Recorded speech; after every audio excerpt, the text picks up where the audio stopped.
চলো আজকে তোমাদেরকে আমি ঘুরিয়ে দেখাবো মণিকরণের গুরুদুয়ারা। অনেক সময়ই বিভিন্ন কারণবশত অমৃতসরটা অনেক ট্যুরেই ইনক্লুড থাকে না, কিন্তু গুরুদুয়ারাতে যদি যাওয়ার ইচ্ছা হয় তোমরা মণিকরণের এই গুরুদুয়ারাতে যেতে পারো, যেটা আমি কুল্লু থেকে ফেরার পথে বাঁদিকে পড়বে মণিকরণ যাওয়ার রাস্তা। এই রাস্তাতে অনেক হোটেল তোমরা দেখতে পারবে, চাইলে সেখানে স্টে করতে পারো তোমরা। আমাদের যেতে সময় লেগেছিল 2 থেকে আড়াই ঘন্টার মধ্যে। সেদিন যেহেতু আমাদের ব্যাক করার প্রোগ্রাম ছিল, তাই আর হোটেলে স্টে করিনি। বেশ কিছুটা হাঁটার পরে সিঁড়ি থেকে নেমে তোমরা দেখতে পারবে এই গুরুদুয়ারা। আমার লাইফে এই প্রথম এক্সপিরিয়েন্স গুরুদুয়ারা যাওয়ার, আমার ভীষণ ভালো লেগেছিল।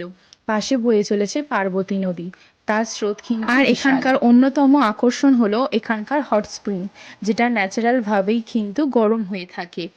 আর এখানে জুতো খুলে আমরা চলে গেছিলাম হট স্প্রিংটাকে দেখতে, যে কোথায় থেকে আসলে জলের উৎপত্তিটা হচ্ছে। আমি তোমাদেরকে এখানে দেখিয়ে দিলাম সেটা।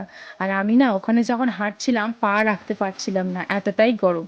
ভিতরে কিন্তু ক্যামেরা অ্যালাউড ছিল, ওখানে সেলফি নেওয়াটা বারণ ছিল, তাই আমি তোমাদেরকে ভিডিও করে এখানে দেখাতে পারলাম। আর এখানে ছিল লঙ্গরখানা, যেখানে অনেকেই কিন্তু বসে খাচ্ছিল।